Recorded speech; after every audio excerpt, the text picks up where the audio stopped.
Among the grievous crimes this tribunal has the duty to punish, the crime of genocide is singled out for special condemnation and opprobrium. The crime is horrific in its scope. Its perpetrators identify entire human groups for extinction. Those who devise and implement genocide seek to deprive humanity of the manifold richness its nationalities, races, ethnicities, and religions provide.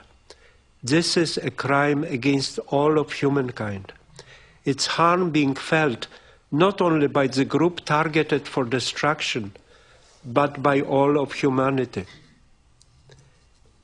By seeking to eliminate a part of the Bosnian Muslims, the Bosnian Serb forces committed genocide. They targeted for extinction the 40,000 Bosnian Muslims living in Srebrenica, a group which was emblematic of the Bosnian Muslims in general. They stripped all the male Muslim prisoners, military and civilian, elderly and young, of their personal belongings and identification, and deliberately and methodically killed them solely on the basis of their identity. The Bosnian Serb forces were aware, when they embarked on this genocidal venture, that the harm they caused would continue to plague the Bosnian Muslims.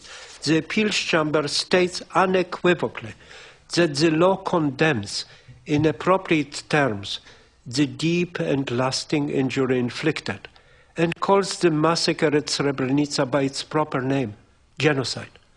Those responsible will bear the stigma and will serve as a warning to those who may in the future contemplate the commission of such a heinous act.